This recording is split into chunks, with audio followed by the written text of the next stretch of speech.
Section 21 of Gray's Anatomy Part 2. Section 7e. Intertarsal Articulations. Articulations Intertarsiae. Articulations of the tarsus. Talocalcaneal articulation. Articulatio talocalcanea. Articulation of the calcaneus and astragalus. Calcaneo-astragalloid articulation. The articulations between the calcaneus and the talus are two in number, anterior and posterior. Of these, the anterior forms part of the talocalcaneo-navicular joint and will be described with that articulation. The posterior, or talocalcaneal articulation, is formed between the posterior calcaneal facet on the inferior surface of the talus and the posterior facet on the superior surface of the calcaneus. It is an arthrodial joint, and the two bones are connected by an articular capsule and by anterior, posterior, lateral, medial, and interosseous talocalcaneal ligaments. The articular capsule, capsula articularis. The articular capsule envelops the joint and consists for the most part of the short fibres which are split up into distinct slips. Between these there is only a weak fibrous investment. The anterior talocalcaneal ligament. Ligamentum talocalcaneum anterius. Anterior calcaneo-astragalloid ligament. The anterior talocalcaneal ligament extends from the front and lateral surface of the neck of the talus to the superior surface of the calcaneus. It forms the posterior boundary of the talocalcaneo-navicular joint and is sometimes described as the anterior interosseous ligament. The posterior talocalcaneal ligament. Ligamentum talocalcaneum posterius. Posterior calcaneo-astragalloid ligament. The posterior talocalcaneal ligament connects the lateral tubercle of the talus with the upper and medial part of the calcaneus. It is a short band, and its fibres radiate from their narrow attachment to the talus. The lateral talocalcaneal ligament. Ligamentum talocalcaneum laterale. External calcaneo-astragalloid ligament. The lateral talocalcaneal ligament is a short, strong fasciculus passing from the lateral surface of the talus, immediately beneath its fibular facet, to the lateral surface of the calcaneus. It is placed in front of, but on a deeper plane than, the calcaneofibular ligament, with the fibres of which it is parallel. The medial talocalcaneal ligament. Ligamentum talocalcaneum mediale. Internal calcaneo-astragalloid ligament. The medial talocalcaneal ligament connects the medial tubercle of the back of the talus with the back of the sustentaculum tali. Its fibres blend with those of the plantar calcaneo-navicular ligament. The interosseous talocalcaneal ligament. Ligamentum talocalcaneum interosseum. The interosseous talocalcaneal ligament forms the chief bond of union between the bones. It is, in fact, a portion of the united capsules of the talocalcaneo-navicular and the talocalcaneal joints, and consists of two partially united layers of fibres, one belonging to the former and the other to the latter joint. It is attached above to the groove between the articular facets of the undersurface of the talus, below to a corresponding depression on the upper surface of the calcaneus. It is very thick and strong, being at least 2.5 centimetres in breadth from side to side, and serves to bind the calcaneus and the talus firmly together. Synovial membrane. The synovial membrane lines the capsule of the joint, and is distinct from the other synovial membranes of the tarsus. Movements. The movements permitted between the talus and calcaneus are limited to gliding of the one bone on the other, backward and forward, and from side to side. Talocalcaneo-navicular articulation. Articulatio talocalcaneo-navicularis. This articulation is an arthrodial joint, the rounded head of the talus being received into the concavity formed by the posterior surface of the navicula, the anterior articular surface of the calcaneus, and the upper surface of the plantar calcaneo-navicular ligament. There are two ligaments in this joint, the articular capsule and the dorsal talonavicular. The articular capsule, capsula articularis. The articular capsule is imperfectly developed except posteriorly, where it is considerably thickened and forms, with a part of the capsule of the talocalcaneal joint, the strong interosseous ligament which fills in the canal formed by the opposing grooves on the calcaneus and talus, as above mentioned. The dorsal talonavicular ligament, ligamentum talonavicular dorsale.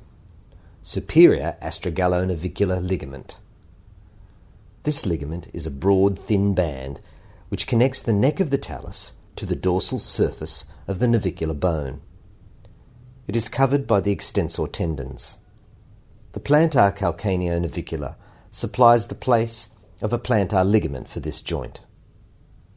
Synovial membrane. The synovial membrane lines all parts of the capsule of the joint. Movements. This articulation permits of a considerable range of gliding movements and some rotation. Its feeble construction allows occasionally of dislocation of the other bones of the tarsus from the talus. Calcaneo-cuboid articulation. Articulatio calcaneo-cuboidea. Articulation of the calcaneus with the cuboid. The ligaments connecting the calcaneus with the cuboid are 5 in number, viz. The articular capsule, the dorsal calcaneo-cuboid, part of the bifurcated, the long plantar, and the plantar calcaneo-cuboid. The articular capsule, capsula articularis. The articular capsule is an imperfectly developed investment containing certain strengthened bands, which form the other ligaments of the joint. The dorsal calcaneo-cuboid ligament. Ligamentum calcaneo-cuboideum dorsale. Superior calcaneo-cuboid ligament. The dorsal calcaneo-cuboid ligament is a thin but broad fasciculus, which passes between the contiguous surfaces of the calcaneus and cuboid on the dorsal surface of the joint. The bifurcated ligament. Ligamentum bifurcatum. Internal calcaneo-cuboid. Interosseous ligament. The bifurcated ligament is a strong band attached behind to the deep hollow of the upper surface of the calcaneus and dividing in front in a Y-shaped manner into the calcaneo-cuboid and a calcaneo-navicular part. The calcaneo-cuboid part is fixed to the medial side of the cuboid and forms one of the principal bonds between the first and second rows of the tarsal bones. The calcaneo-navicular part is attached to the lateral side of the navicular. The long plantar ligament, ligamentum plantari longum, long calcaneo-cuboid ligament, superficial long plantar ligament. The long plantar ligament is the longest of all the ligaments of the tarsus. It is attached behind to the plantar surface of the calcaneus in front of the tuberosity, and in front to the tuberosity on the plantar surface of the cuboid bone, the more superficial fibres being continued forward to the bases of the second, third, and fourth metatarsal bones. This ligament converts the groove on the plantar surface of the cuboid into a canal for the tendon of the peroneus longus. The plantar calcaneo-cuboid ligament, ligamentum calcaneo-cuboideum plantari. Short calcaneo-cuboid ligament, short plantar ligament. The plantar calcaneo-cuboid ligament lies nearer to the bones than the preceding, from which it is separated by a little areolar tissue. It is a short but wide band of great strength, and extends from the tubercle and the depression in front of it, on the forepart of the plantar surface of the calcaneus, to the plantar surface of the cuboid behind the perineal groove.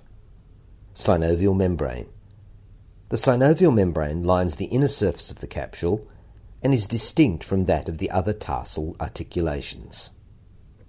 Movements. The movements permitted between the calcaneus and cuboid are limited to slight gliding movements of the bones upon each other. The transverse tarsal joint is formed by the articulation of the calcaneus with the cuboid and the articulation of the talus with the navicular. The movement which takes place in this joint is more extensive than that in the other tarsal joints, and consists of a sort of rotation by means of which the foot may be slightly flexed or extended, the sole being at the same time carried medially, inverted, or laterally, everted. The ligaments connecting the calcaneus and navicular. Though the calcaneus and navicular do not directly articulate, they are connected by two ligaments, the calcaneo-navicular part of the bifurcated and the plantar calcaneo-navicular. The calcaneo-navicular part of the bifurcated ligament is described on page 354. The plantar calcaneo-navicular ligament. Ligamentum calcaneo-naviculare plantare. Inferior or internal calcaneo-navicular ligament. Calcaneo-navicular ligament. The plantar calcaneo-navicular ligament is a broad and thick band of fibres, which connects the anterior margin of the sustenaculum tali of the calcaneus to the plantar surface of the navicular. This ligament not only serves to connect the calcaneus and navicular, but supports the head of the talus, forming part of the articular cavity in which it is received. The dorsal surface of the ligament presents a fibrocartilaginous facet, lined by the synovial membrane, and upon this a portion of the head of the talus rests. Its plantar surface is supported by the tendon of the tibialis posterior. Its medial border is blended with the forepart of the deltoid ligament of the ankle joint. The plantar calcaneo-navicular ligament, by supporting the head of the talus, is principally concerned in maintaining the arch of the foot. When it yields, the head of the talus is pressed downward, medialward, and forward by the weight of the body, and the foot becomes flattened, expanded, and turned lateralward, and exhibits the condition known as flat foot. This ligament contains a considerable amount of elastic fibres, so as to give elasticity to the arch and spring to the foot. Hence it is sometimes called the spring ligament. It is supported on its plantar surface by the tendon of the tibialis posterior, which spreads out at its insertion into a number of fasciculi, to be attached to most of the tarsal and metatarsal bones. This prevents undue stretching of the ligament, and is a protection against the occurrence of flat foot. Hence, muscular weakness is, in most cases, the primary cause of the deformity. Cuneo-navicular articulation, articulatio cuneo-navicularis, articulation of the navicular with the cuneiform bones. The navicular is connected to the three cuneiform bones by dorsal and plantar ligaments. The dorsal ligaments, ligamenta naviculari cuneiformia dorsalia. The dorsal ligaments are three small bundles, one attached to each of the cuneiform bones. The bundle connecting the navicular with the first cuneiform is continuous around the medial side of the articulation with the plantar ligament which unites these two bones. The plantar ligaments, ligamenta naviculari cuneiformia plantaria. The plantar ligaments have a similar arrangement to the dorsal and are strengthened by slips from the tendon of the tibialis posterior. Synovial membrane. The synovial membrane of these joints is part of the great tarsal synovial membrane. Movements. Mere gliding movements are permitted between the navicular and the cuneiform bones. Cuboideo-navicular articulation. The navicular bone is connected with the cuboid by dorsal, plantar, and interosseous ligaments. The dorsal ligament, ligamentum cuboideo-naviculari dorsali. The dorsal ligament extends obliquely forward and lateralward from the navicular to the cuboid bone. The plantar ligament, ligamentum cuboideo-naviculari plantari. The plantar ligament passes nearly transversely between these two bones. The interosseous ligament. The interosseous ligament consists of strong transverse fibres and connects the rough non-articular portions of the adjacent surfaces of the two bones. Synovial membrane. The synovial membrane of this joint is part of the great tarsal synovial membrane. Movements.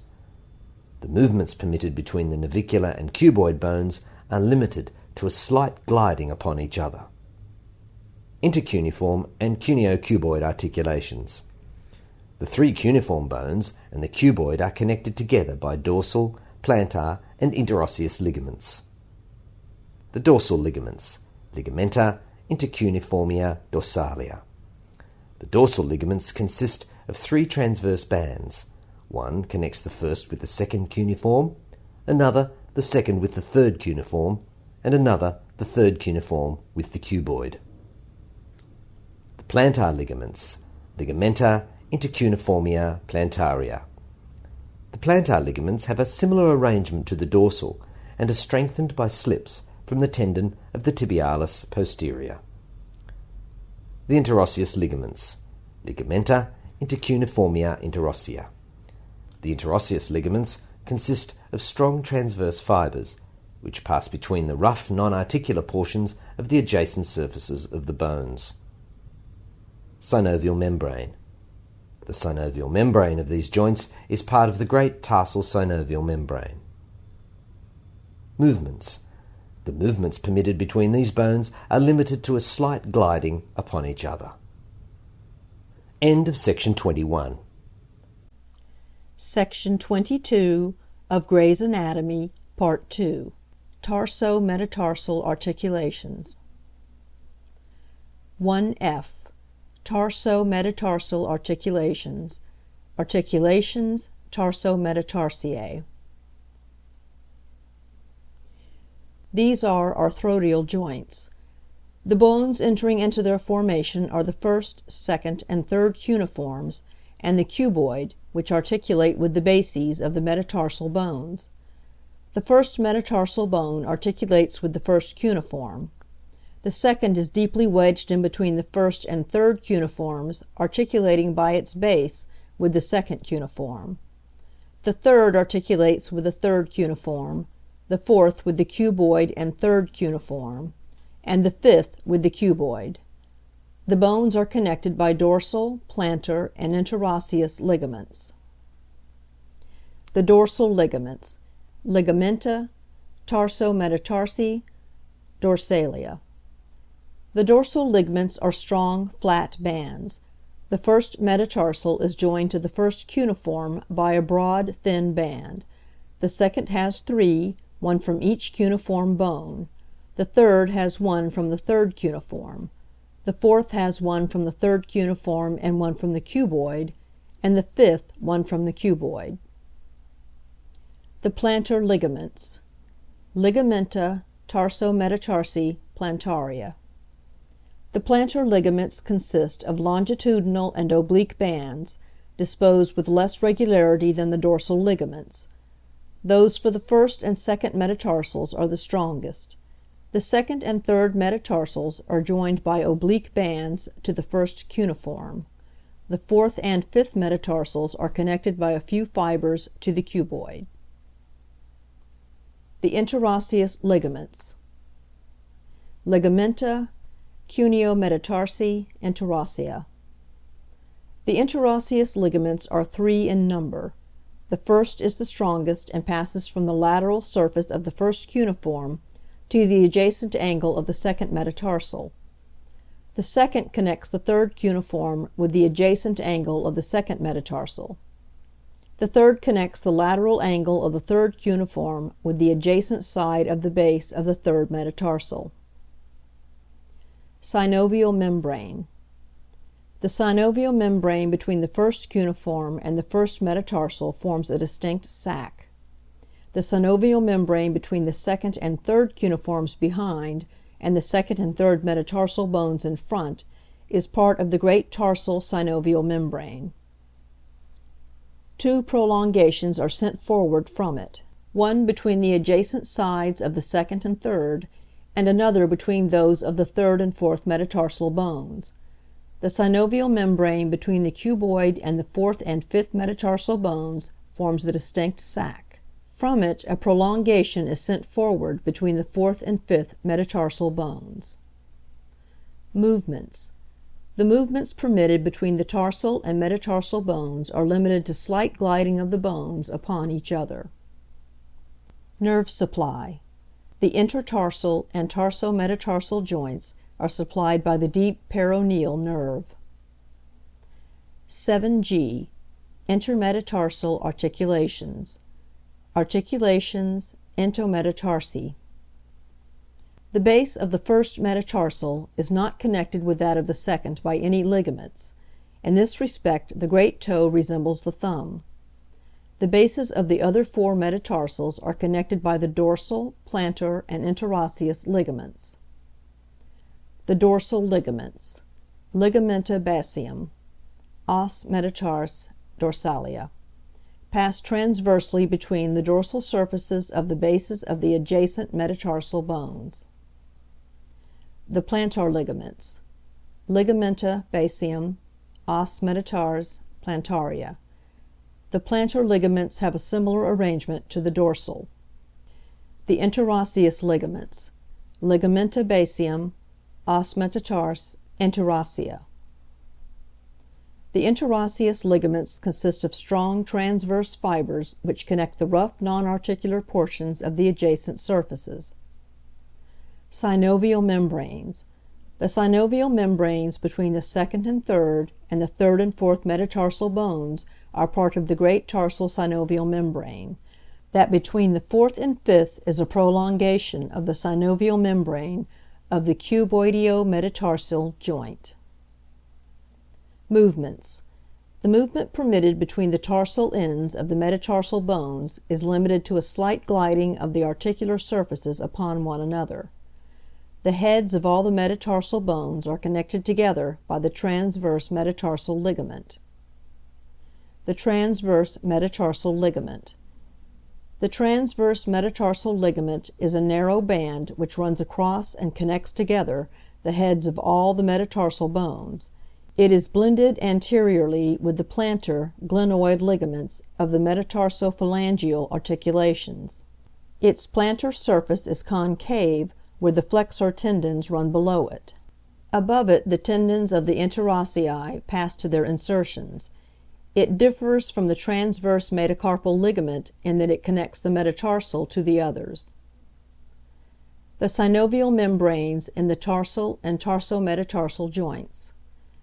The synovial membranes found in the articulations of the tarsus and metatarsus are 6 in number: one for the talocalcaneal articulation, a second for the talocalcaneo-avicular articulation, a third for the calcaneo-cuboid articulation, and a fourth for the cuneo-avicular intercuneiform and cuneo-cuboid articulations, the articulations of the second and third cuneiforms with the bases of the second and third metatarsal bones, and the adjacent surfaces of the bases of the second, third, and fourth metatarsal bones.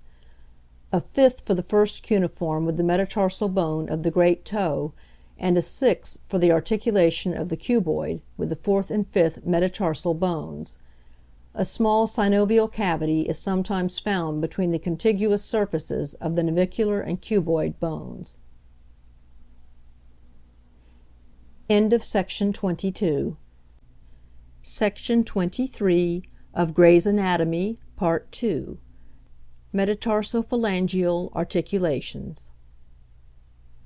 7H. Metatarsophalangeal Articulations. Articulations, Metatarsophalange.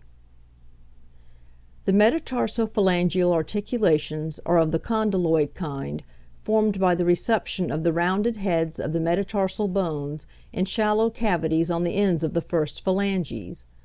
The ligaments are the plantar and 2 collateral. The plantar ligaments. Ligamenta accessoria plantaria, glenoid ligaments of Cuvier. The plantar ligaments are thick, dense, fibrous structures. They are placed on the plantar surfaces of the joints in the intervals between the collateral ligaments to which they are connected. They are loosely united to the metatarsal bones, but very firmly to the bases of the first phalanges. Their plantar surfaces are intimately blended with the transverse metatarsal ligament, and grooved for the passage of the flexor tendons, the sheaths surrounding which are connected to the sides of the grooves. Their deep surfaces form part of the articular facets for the heads of the metatarsal bones, and are lined by synovial membrane. The collateral ligaments. Ligamenta collateralia, lateral ligaments. The collateral ligaments are strong, rounded cords, placed one on either side of each joint, and attached by one end to the posterior tubercle on the side of the head of the metatarsal bone, and by the other to the contiguous extremity of the phalanx. The place of dorsal ligaments is supplied by the extensor tendons on the dorsal surfaces of the joints. Movements. The movements permitted in the metatarsophalangeal articulations are flexion, extension, abduction, and adduction. 7i. Articulations of the digits. Articulations digitorum pedis, articulations of the phalanges. The interphalangeal articulations are ginglymoid joints, and each has a plantar and two collateral ligaments. The arrangement of these ligaments is similar to that in the metatarsophalangeal articulations. The extensor tendons supply the places of dorsal ligaments. Movements. The only movements permitted in the joints of the digits are flexion and extension. These movements are more extensive between the first and second phalanges than between the second and third.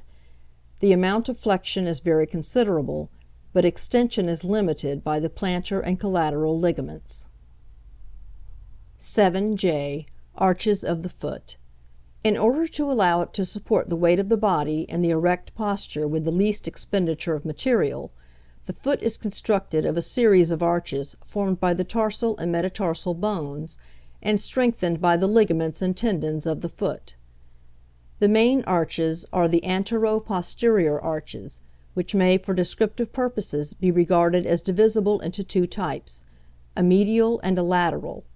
The medial arch is made up by the calcaneus, the talus, the navicular, the three cuneiforms, and the first, second, and third metatarsals.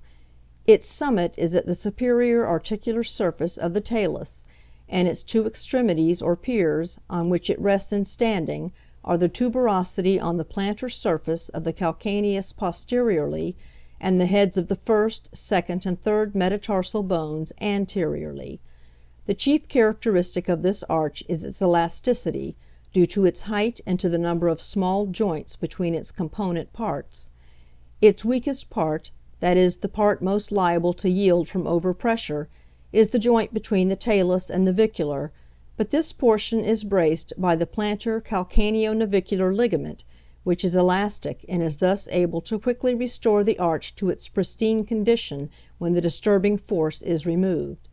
The ligament is strengthened medially by blending with the deltoid ligament of the ankle joint, and is supported inferiorly by the tendon of the tibialis posterior, which is spread out in a fan-shaped insertion and prevents undue tension of the ligament or such an amount of stretching as would permanently elongate it. The arch is further supported by the plantar aponeuroses, by the small muscles in the sole of the foot, by the tendons of the tibialis anterior and posterior, and peroneus longus, and by the ligaments of all the articulations involved. The lateral arch is composed of the calcaneus, the cuboid, and the fourth and fifth metatarsals. Its summit is at the talocalcaneal articulation, and its chief joint is the calcaneo-cuboid, which possesses a special mechanism for locking and allows only a limited movement. The most marked features of this arch are its solidity and its slight elevation. Two strong ligaments, the long plantar and the plantar calcaneo-cuboid, together with the extensor tendons and the short muscles of the little toe, preserve its integrity. While these medial and lateral arches may be readily demonstrated as the component antero-posterior arches of the foot, yet the fundamental longitudinal arch is contributed to by both, and consists of the calcaneus, cuboid, third cuneiform, and third metatarsal. All the other bones of the foot may be removed without destroying this arch. In addition to the longitudinal arches, the foot presents a series of transverse arches. At the posterior part of the metatarsus and the anterior part of the tarsus, the arches are complete, but in the middle of the tarsus they present more the characters of half domes, the concavities of which are directed downward and medialward, so that when the medial borders of the feet are placed in apposition a complete tarsal dome is formed. The transverse arches are strengthened by the interosseous, plantar, and dorsal ligaments, by the short muscles of the first and fifth toes, especially the transverse head of the adductor hallucis, and by the peroneus longus, whose tendon stretches across between the piers of the arches. End of section 23. Section 24 of Gray's Anatomy, Part 2. Myology. The muscles are connected with the bones, cartilages, ligaments, and skin, either directly or through the intervention of fibrous structures called tendons or aponeuroses. Footnote: the muscles and fascia are described conjointly in order that the student may consider the arrangement of the latter in his dissection of the former. It is rare for the student of anatomy in this country to have the opportunity of dissecting the fascia separately, and it is for this reason, as well as from the close connection that exists between the muscles and their investing sheaths, that they are considered together. Some general observations are first made on the anatomy of the muscles and fascia, the special descriptions being given in connection with the different regions. End footnote. Where a muscle is attached to bone or cartilage, the fibers end in blunt extremities upon the periosteum or perichondrium, and do not come into direct relation with the osseous or cartilaginous tissue. Where muscles are connected with its skin, they lie as a flattened layer beneath it and are connected with its areolar tissue by larger or smaller bundles of fibers, as in the muscles of the face. The muscles vary extremely in their form. In the limbs they are of considerable length, especially the more superficial ones. They surround the bones and constitute an important protection to the various joints. In the trunk they are broad, flattened, and expanded, and assist in forming the walls of the trunk cavities. Hence the reason of the terms long, broad, short, etc., used in the description of a muscle. There is considerable variation in the arrangement of the fibers of certain muscles with reference to the tendons to which they are attached. In some muscles the fibers are parallel and run directly from their origin to their insertion. These are quadrilateral muscles, such as the thyreohyoideus. A modification of these is found in the fusiform muscles, in which the fibers are not quite parallel, but slightly curved, so that the muscle tapers at either end. In their actions, however, they resemble the quadrilateral muscles. Secondly, in other muscles the fibers are convergent. Arising by a broad origin, they converge to a narrow or pointed insertion. This arrangement of fibers is found in the triangular muscles, for example, the temporalis. In some muscles, which otherwise would belong to the quadrilateral or triangular type, the origin and insertion are not in the same plane, but the plane of the line of origin intersects that of the line of insertion. Such is the case in the pectineus. Thirdly, in some muscles, for example, the peronei, the fibers are oblique and converge, like the plumes of a quill pen, to one side of a tendon which runs the entire length of the muscle. Such muscles are termed unipinnate. A modification of this condition is found where oblique fibers converge to both sides of a central tendon. These are called bipinnate, and an example is afforded in the rectus femoris. Finally, there are muscles in which the fibers are arranged in curved bundles in one or more planes, as in the sphincters. The arrangement of the fibers is of considerable importance in respect to the relative strength and range of movement of the muscle. Those muscles where the fibers are long and few in number have great range, but diminished strength. Where, on the other hand, the fibers are short and more numerous, there is great power, but lessened range. The names applied to the various muscles have been derived: 1. From their situation, as the tibialis, radialis, ulnaris, peroneus. 2. From their direction, as the rectus abdominis, obliqui capitis, transversus abdominis. 3. From their uses, as flexors, extensors, abductors, etc.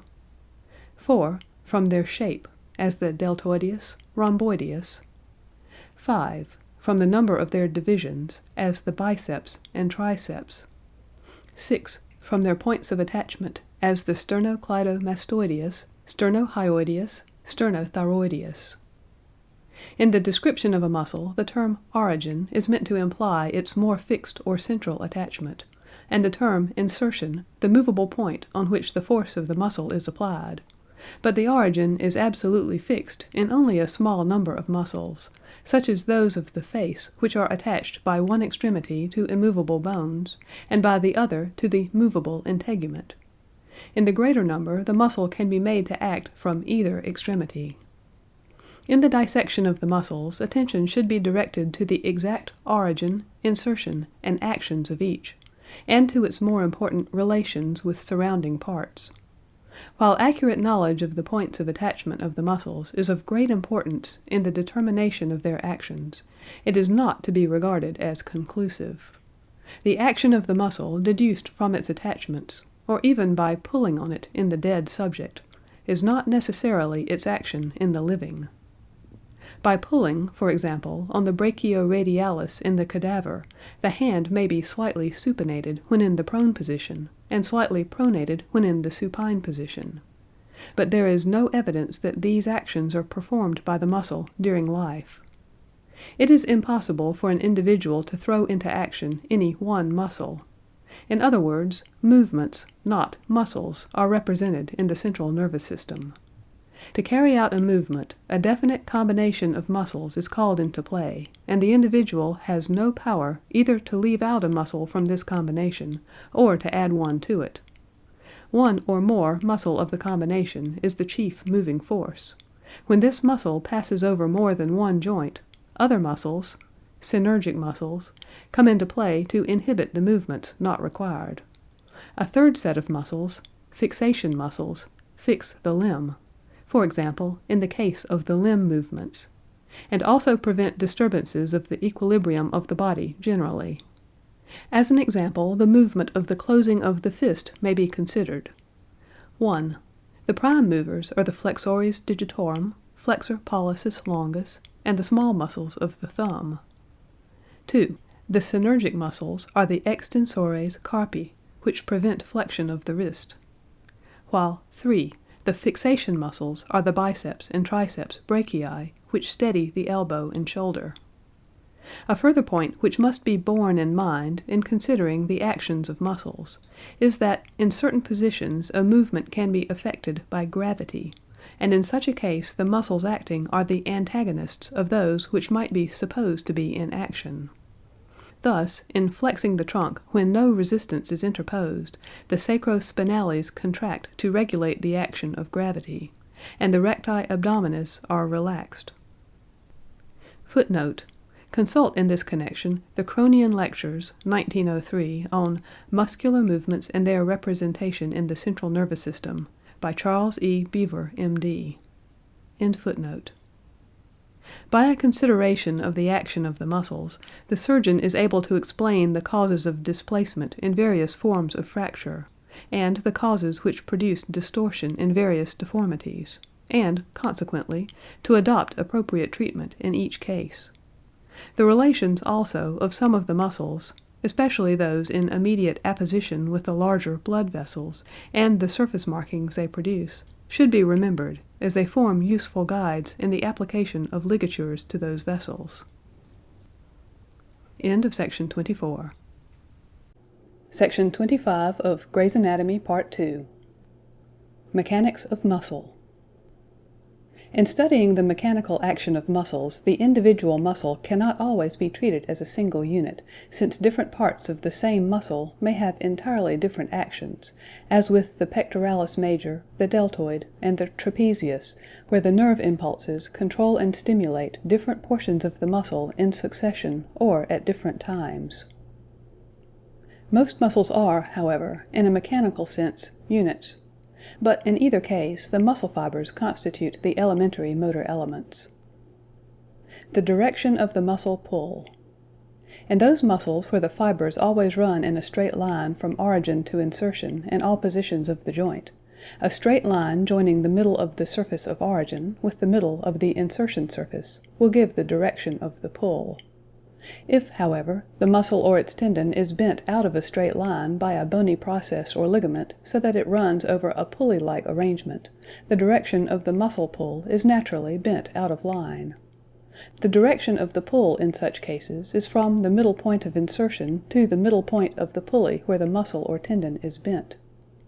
Muscles, or tendons of muscles, which pass over more than one joint, and pass through more than one pulley, may be resolved, so far as the direction of the pull is concerned, into two or more units or single joint muscles. The tendons of the flexor profundus digitorum, for example, pass through several pulleys formed by fibrous sheaths. The direction of the pull is different for each joint, and varies for each joint according to the position of the bones. The direction is determined in each case, however, by a straight line between the centers of the pulleys on either side of the joint. The direction of the pull in any of the segments would not be altered by any change in the position or origin of the muscle belly above the proximal pulley. The action of the muscle pull on the tendon. Where the muscle fibers are parallel, or nearly parallel, to the direction of the tendon, the entire strength of the muscle contraction acts in the direction of the tendon. In pinnate muscles, however, only a portion of the strength of contraction is efficient in the direction of the tendon, since a portion of the pull would tend to draw the tendon to one side. This is mostly annulled by pressure of surrounding parts. In bipinnate muscles, this lateral pull is counterbalanced. If, for example, the muscle fibers are inserted into the tendon at an angle of 60 degrees, it is easy to determine by the parallelogram of forces that the strength of the pull along the direction of the tendon is equal to 1/2 the muscle pull. Capital T equals tendon, M equals strength and direction of muscle pull, small t equals component acting in the direction of the tendon, phi equals angle of insertion of muscle fibers into tendon. Cosine phi equals small t divided by m, cosine angle 60 degrees equals 0.5. 0.5 equals small t over m, t equals 1/2 m. If phi equals 72 degrees 30 minutes, cosine equals 1/3. If phi equals 41 degrees 20 minutes, cosine equals 3/4. If phi equals 90 degrees, cosine equals 0. If phi equals 0 degrees, cosine equals 1. The more acute the angle phi, that is, the smaller the angle, the greater the component acting in the direction of the tendon pull. At 41 degrees 20 minutes, 3/4 of the pull would be exerted in the direction of the tendon, and at 0 degrees the entire strength. On the other hand, the greater the angle, the smaller the tendon component. At 72 degrees 30 minutes, 1/3 the muscle strength would act in the direction of the tendon, and at 90 degrees the tendon component would be nil. The strength of muscles. The strength of a muscle depends upon the number of fibers in what is known as the physiological cross-section. That is, a section which passes through practically all of the fibers. In a muscle with parallel or nearly parallel fibers which have the same direction as the tendon, this corresponds to the anatomical cross-section. But in unipinnate and bipinnate muscles, the physiological cross-section may be nearly at right angles to the anatomical cross-section.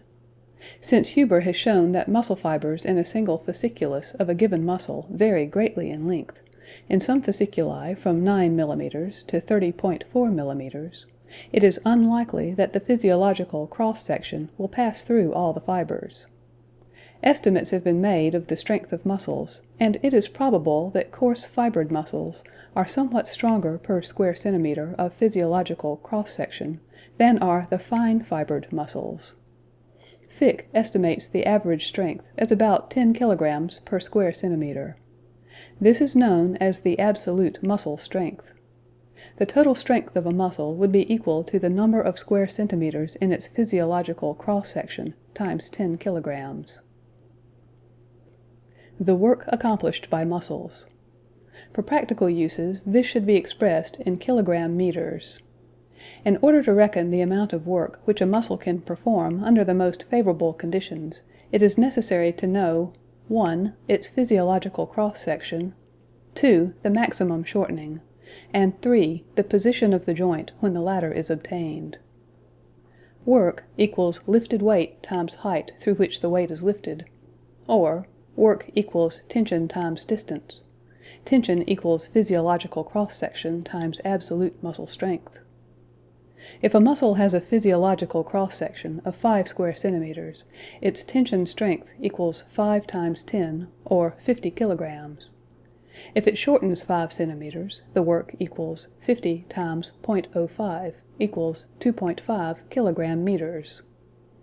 If one determines then the physiological cross-section and multiplies the absolute muscle strength, 10 kilograms, by this, the amount of tension is easily obtained.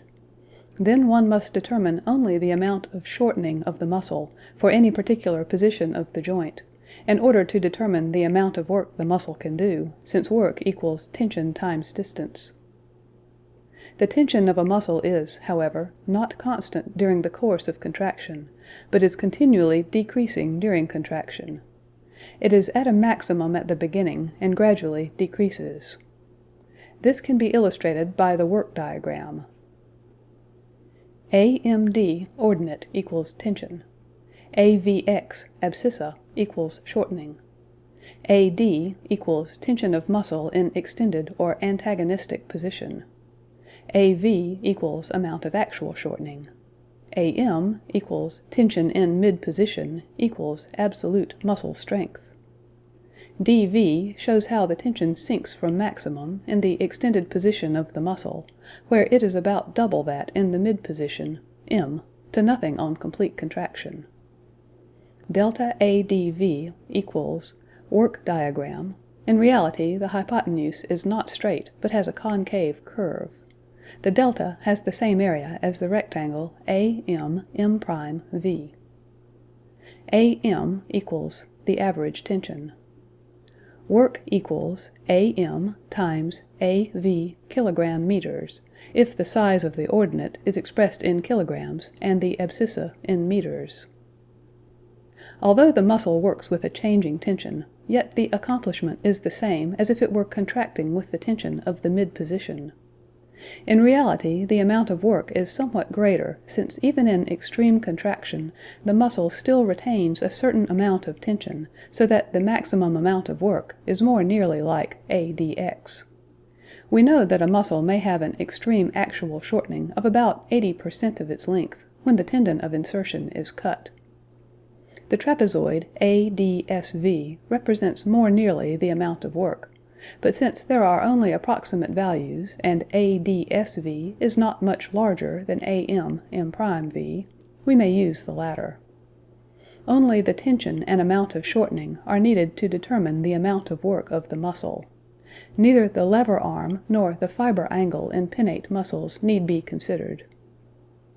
The diagram shows that the lever arm is of no importance for determining the amount of work the muscle performs. JB and JB1 equals 2 bones jointed at J. CD and EF equal the direction of the pull of 2 muscles of equal cross-section, each having a muscle tension of 1,000 grams. The centers of the attachments are such that perpendiculars J_c and J_e to CD and EF are equal to 40 and 23 millimeters respectively. J_c equals 40 millimeters, and J_e equals 23 millimeters. The static moments are equal to 1,000 times 40 and 1,000 times 23. Therefore, the first muscle can hold a much larger load, L, on the bone JB1 at H1, 100 millimeters from J, than the second muscle whose load can be designated as L1. Equilibrium exists for the first muscle if L times 100 equals 1,000 times 40, or L equals 1,000 times 40 over 100 equals 400 grams. For the second muscle, L1 times 100 equals 1,000 times 23. L1 equals 1,000 times 23 over 100 equals 230 grams. If we suppose JB to be fixed and JB1 to move in the plane of the paper about J, and the muscle CD to shorten 5 millimeters, C small d equals CD minus 5 millimeters, and with the tension of 1,000 grams, JB1 will take the position JB2, and the load, L, will be lifted from H1 to H2. If the second muscle likewise shortens 5 millimeters, then E small f equals EF minus 5 millimeters, and with the tension of 1,000 grams, the bone, JB1, will take the position JB3, and the weight or load, L1, will be lifted from H1 to H3. The question now is to prove that the work done is the same in both cases, namely, 5 times 1,000 gram millimeters.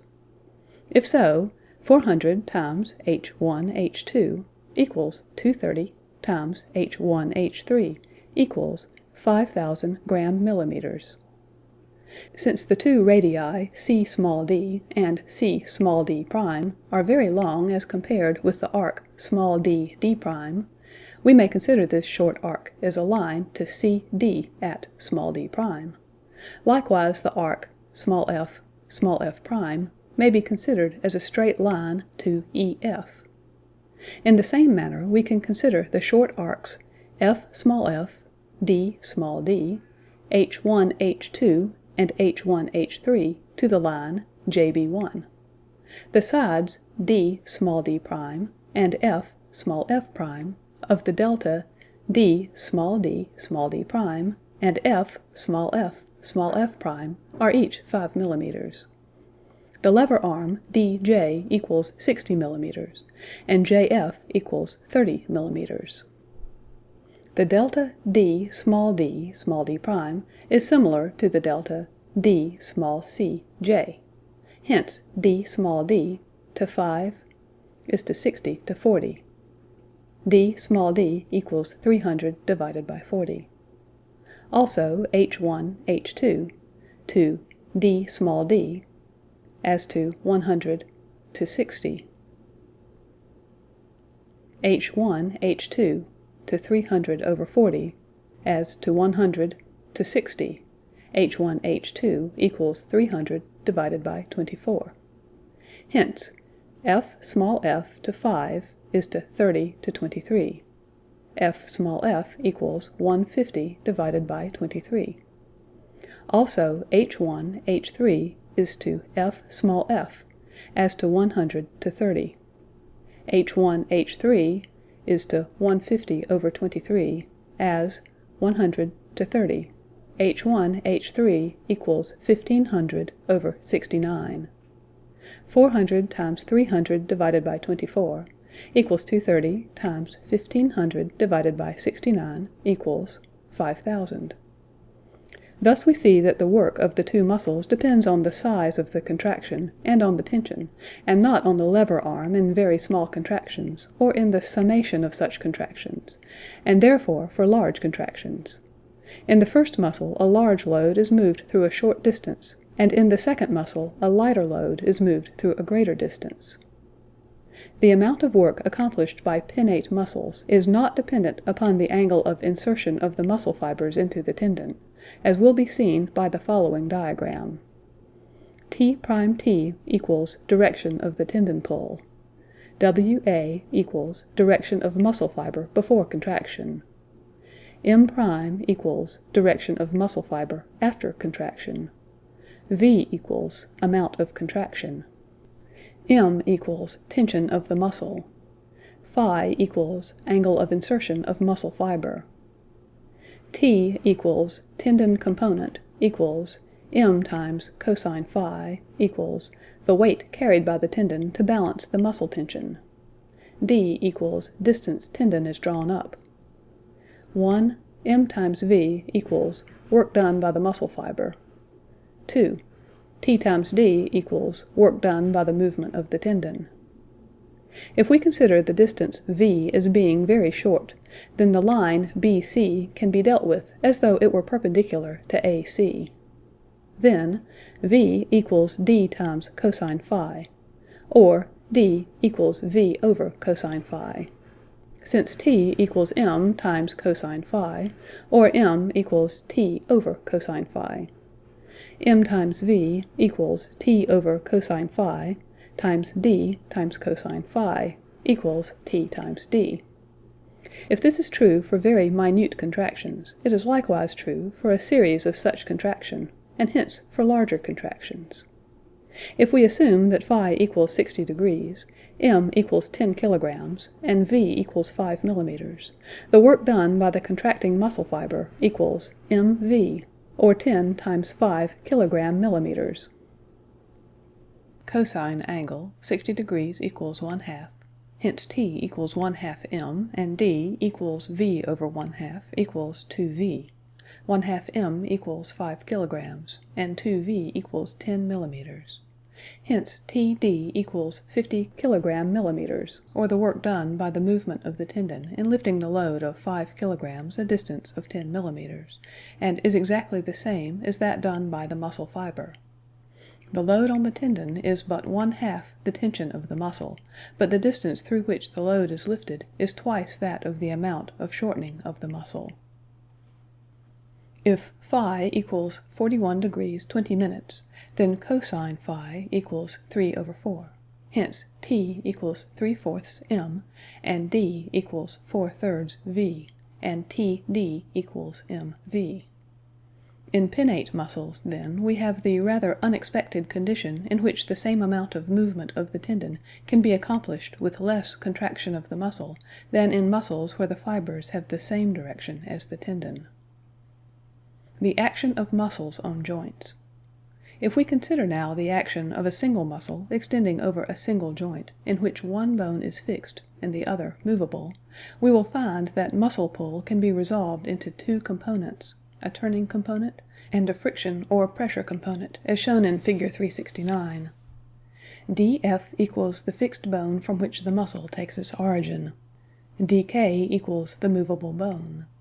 OI equals a line from the middle of origin to the middle of insertion. IM equals size and direction of the muscle pull.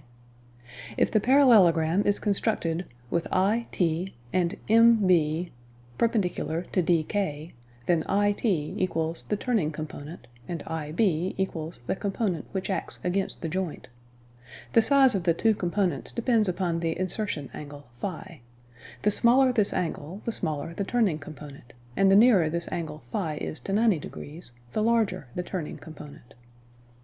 IT equals IM times sine phi.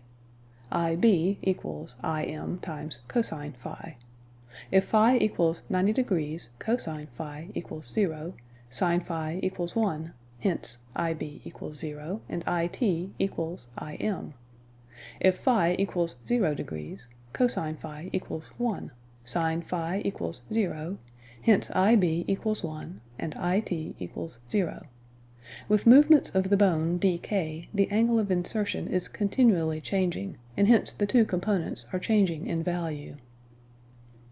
If, for example, the distance from origin O to the joint D is greater than from D to I, as in the brachialis or biceps muscles, the turning component increases until the insertion angle phi equals 90 degrees, which is the optimum angle for muscle action, while the pressure component gradually decreases. If the movement continues beyond this point, the turning component gradually decreases, and the pressure component changes into a component which tends to draw the two bones apart, and which gradually increases. When the bone dk is in such a position that the insertion angle phi equals 41 degrees 20 minutes, the pressure component equals 3/4 Im, and the turning component 1/4 Im. At 60 degrees, the two components are equal. At 90 degrees, the pressure component equals 0, and the turning component equals Im. And at 131 degrees 21 minutes, the pressure component has been converted into a pulling component, equals 1/4 Im, and the turning component equals 3/4 Im. If, for example, the distance from the origin O to the joint D is less than the distance from the insertion I to the joint D, as in the brachioradialis muscle, the insertion angle increases with the flexion but never reaches 90 degrees. The turning component gradually increases to a certain point, and then slowly decreases, as shown in Figure 371, while the pressure component gradually decreases and then slowly increases. It always remains large, and its action is always in the direction of the joint. Levers. The majority of the muscles of the body act on bones as the power on levers. Levers of the 3 class are the most common, as the action of the biceps and the brachialis muscles on the forearm bones. Levers of the 1 class are found in movements of the head where the occipito-atlantal joint acts as the fulcrum and the muscles on the back of the neck as the power. Another common example is the foot, when one raises the body by contracting the gastrocnemius and soleus. Here the ankle joint acts as the fulcrum, and the pressure of the toes on the ground as the weight. This is frequently, though wrongly, considered a lever of the 2 class. If one were to stand on one's head with the legs up and with a weight on the plantar surface of the toes, it is easy to see that we would have a lever of the 1 class if the weight were raised by contraction of the gastrocnemius muscle. The confusion has arisen by not considering the fact that the fulcrum and the power in all 3 classes of levers must have a common basis of action, as shown in Figure 372. If the fulcrum rests on the earth, the power must either directly or indirectly push from the earth, or be attached to the earth, either by gravity or otherwise, if it pulls toward the earth. If the power were attached to the weight, no lever action could be obtained. There are no levers of the 2 class represented in the body. End of section 25. Section 26 of Gray's Anatomy Part 2. Development of the muscles. Both the cross-striated and smooth muscles, with the exception of a few that are of ectodermal origin, arise from the mesoderm. The intrinsic muscles of the trunk are derived from the myotomes, while the muscles of the head and limbs differentiate directly from the mesoderm. The myotomic muscles. The intrinsic muscles of the trunk, which are derived directly from the myotomes, are conveniently treated in 2 groups, the deep muscles of the back and the thoraco-abdominal muscles. The deep muscles of the back extend from the sacral to the occipital region and vary much in length and size. They act chiefly on the vertebral column. The shorter muscles, such as the interspinales, intertransversarii, the deeper layers of the multifidus, the rotatores, levatores costarum, obliquus capitis inferior, obliquus capitis superior, and rectus capitis posterior minor, which extend between the adjoining vertebrae, retain the primitive segmentation of the myotomes. Other muscles, such as the splenius capitis, splenius cervicis, sacrospinalis, semispinalis, multifidus, iliocostalis, longissimus, spinalis, semispinalis, and rectus capitis posterior major, which extend over several vertebrae, are formed by the fusion of successive myotomes and the splitting into longitudinal columns. The fascia lumbodorsalis develops between the true myotomic muscles and the more superficial ones which migrate over the back, such as the trapezius, rhomboideus, and latissimus. The anterior vertebral muscles, the longus colli, longus capitis, rectus capitis anterior, and rectus capitis lateralis, are derived from the ventral part of the cervical myotomes, as are probably also the scaleni. The thoraco-abdominal muscles arise through the ventral extension of the thoracic myotomes into the body wall. This process takes place coincident with the ventral extension of the ribs. In the thoracic region, the primitive myotomic segments still persist as the intercostal muscles. But over the abdomen, these ventral myotomic processes fuse into a sheet which splits in various ways to form the rectus, the obliquus externus and internus, and the transversalis. Such muscles as the pectoralis major and minor and the serratus anterior do not belong to the above group. The ventrolateral muscles of the neck.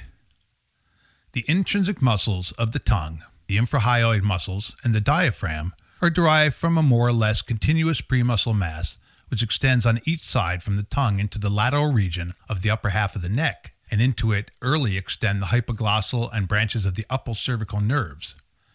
The 2 halves which form the infrahyoid muscles and the diaphragm are at first widely separated from each other by the heart.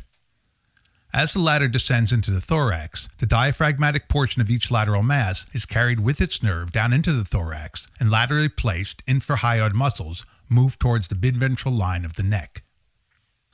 Muscles of the shoulder girdle and arm. The trapezius and sternocleidomastoid arise from a common premuscle mass in the occipital region, just caudal to the last branchial arch. As the mass increases in size, it spreads downward to the shoulder girdle, to which it later becomes attached. It also spreads backward and downward to the spinous processes, gaining attachment at the still later period. The levator scapulae, serratus anterior, and the rhomboids arise from premuscle tissue in the lower cervical region and undergo extensive migration. The latissimus dorsi and teres major are associated in their origin from the premuscle sheath of the arm, as are also the two pectoral muscles when the arm bud lies in the lower cervical region. The intrinsic muscles of the arm develop in situ from the mesoderm of the arm bud and probably do not receive cells or buds from the myotomes. The nerves enter the arm bud when it still lies in the cervical region, and as the arm shifts caudally over the thorax, the lower cervical nerves, which unite to form the brachial plexus, acquire a caudal direction. The muscles of the leg. The muscles of the leg, like those of the arm, develop in situ from the mesoderma of the leg bud, the myotomes apparently taking no part in their formation. The muscles of the head. The muscles of the orbit arise from the mesoderm over the dorsal and caudal sides of the optic stalk. The muscles of mastication arise from the mesoderm of the mandibular arch. The mandibular division of the trigeminal nerve enters this premuscle mass before it splits into the temporal, masseter, and pterygoideus. The facial muscles, muscles of expression, arise from the mesoderm of the hyoid arch. The facial nerve enters this mass before it begins to split, and as the muscle mass spreads out over the face and head and neck, it splits more or less incompletely into the various muscles.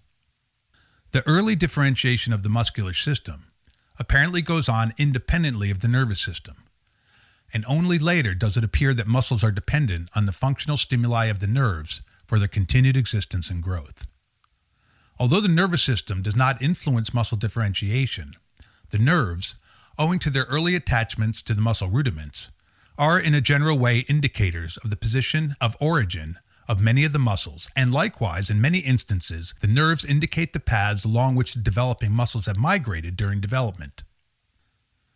The muscle of the diaphragm, for example, has its origin in the region of the fourth and fifth cervical segments. The phrenic nerve enters the muscle mass while the latter is in this region, and is drawn out as the diaphragm migrates through the thorax.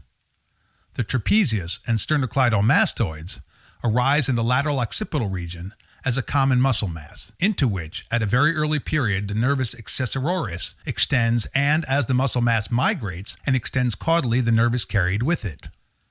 The pectoralis major and minor arise in the cervical region, receive their nerves while in this position, and, as the muscle mass migrates and extends caudally over the thorax, the nerves are carried along. The latissimus dorsi and serratus anterior are excellent examples of migrating muscles, whose nerve supply indicates their origin in the cervical region. The rectus abdominis and the other abdominal muscles migrate or shift from a lateral to a ventrolateral or abdominal position, carrying with them the nerves. The facial nerve, which early enters the common facial muscle mass of the second branchial or hyoid arch, is dragged about with the muscle as it spreads over the head and face and neck, and as the muscle splits into the various muscles of expression, the nerve is correspondingly split.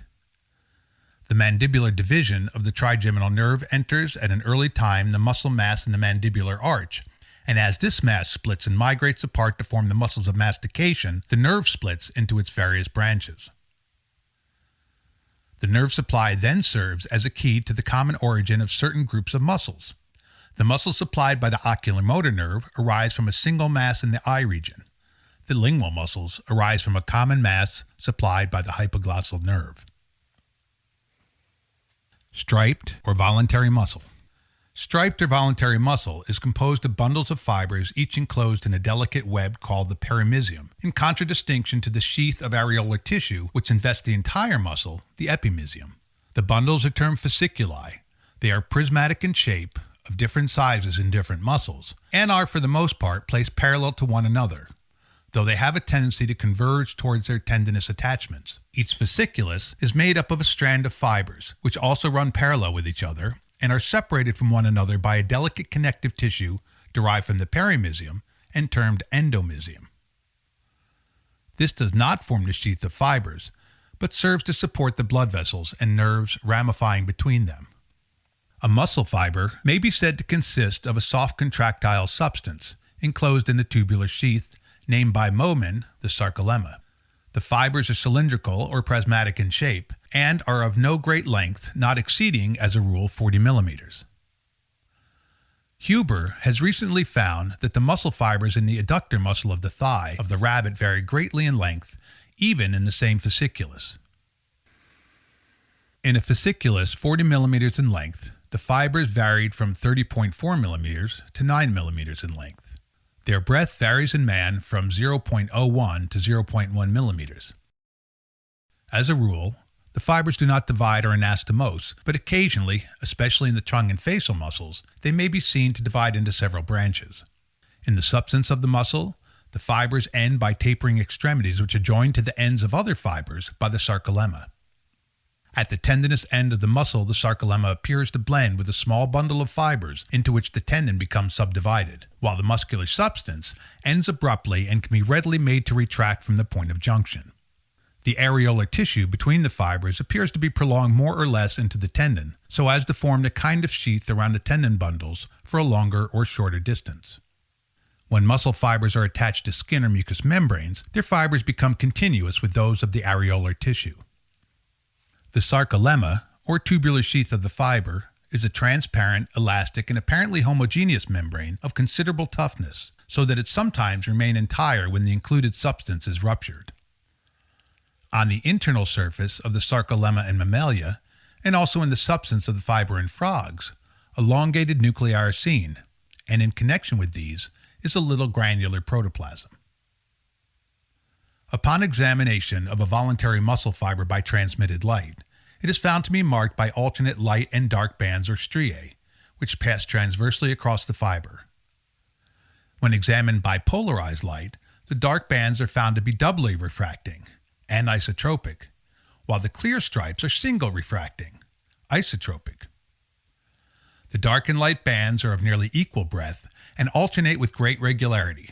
They vary in breadth from about 1 to 2 microns. If the surface be carefully focused, rows of granules will be detected at the points of junction of the dark and light bands, and very fine longitudinal lines may be seen running through the dark bands and joining these granules together. By treating the specimen with certain reagents, for example chloride of gold, fine lines may be seen running transversely between the granules and uniting them together. This appearance is believed to be due to a reticulum or network of interstitial substance lying between the contractile portions of the muscle.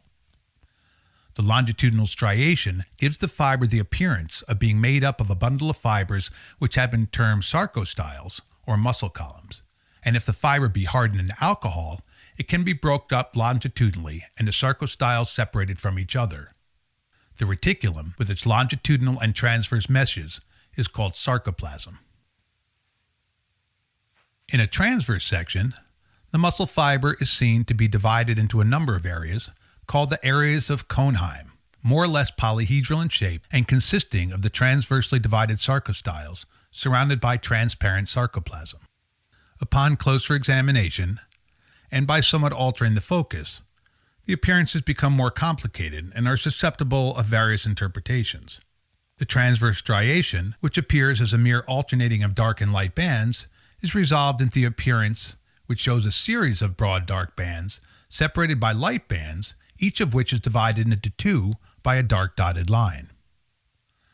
This line is termed Dobbe's line or Krauss's membrane because it was believed by Krauss to be an actual membrane continuous with the sarcolemma and dividing the light band into 2 compartments. In addition to the membrane of Krauss, fine clear lines may be made out with a sufficiently high power crossing the center of the dark band. These are known as the lines of Henson. Schaefer has worked out the minute anatomy of muscle fiber, particularly in the wing muscle of insects, which are peculiarly adapted for this purpose on account of the large amount of interstitial sarcoplasm which separates the sarcostyles. In the following description, that given by Schaefer will be closely followed. A sarcostyle may be said to be made up of succession portions, each of which is termed a sarcomere. The sarcomere is situated between 2 membranes of Krauss and consists of 1.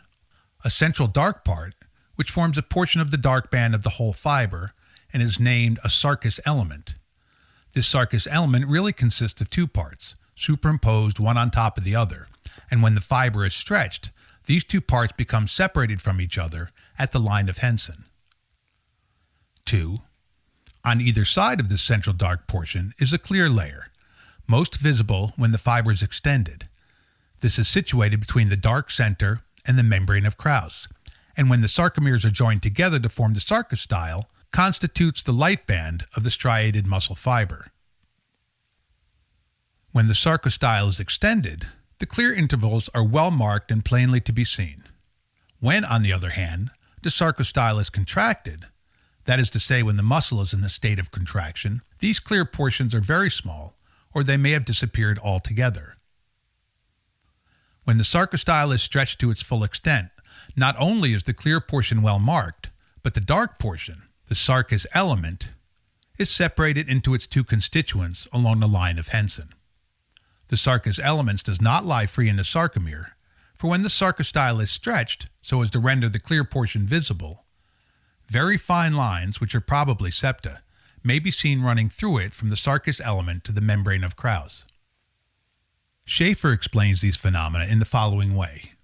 He considers that each sarcous element is made up of a number of longitudinal channels, which open into the clear part towards the membrane of Krauss, but are closed at the line of Henson. When the muscular fiber is contracted, the clear part of the muscular substance is driven into these channels or tubes, and is therefore hidden from sight. But at the same time, it swells up the sarcous element and widens and shortens the sarcomere. When, on the other hand, the fiber is extended, this clear substance is driven out of the tubes and collects between the sarcous elements and the membrane of Krauss, and gives the appearance of the light part between these two structures. By this means, it elongates and narrows the sarcomere.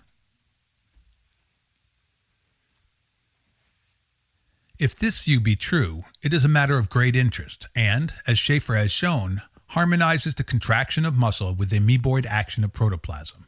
In an amoeboid cell, there is a framework of spongioplasm which stains with hematoxylin and similar reagents, enclosing in its meshes a clear substance, hyaloplasm, which will not stain with these reagents. Under stimulation, the hyaloplasm passes into the pores of the spongioplasm. Without stimulation, it tends to pass out, as in the formation of pseudopodia. In muscle, there is the same thing, that is, a framework of spongioplasm staining with hematoxylin, the substance of the sarcous element, and this encloses a clear hyaloplasm, the clear substance of the sarcomere, which resists staining with this reagent. During contraction of the muscle, that is stimulation, this clear substance passes into the pores of the spongioplasm, while during extension of the muscle, that is when there's no stimulation, it tends to pass out of the spongioplasm.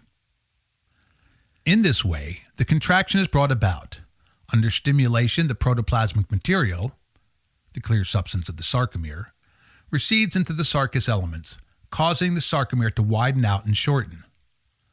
The contraction of the muscle is merely the sum total of this widening out and shortening of these bodies. Vessels and nerves of striped muscle. The capillaries of striped muscles are very abundant and form a sort of rectangular network, the branches of which run longitudinally in the endomysium between the muscle fibers and are joined at short intervals by transverse anastomosing branches. In the red muscles of the rabbit, dilatations occur on the transverse branches of the capillary network.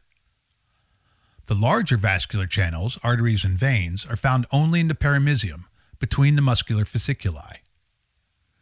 Nerves are profusely distributed to striped muscle. Their mode of termination is described on page 730.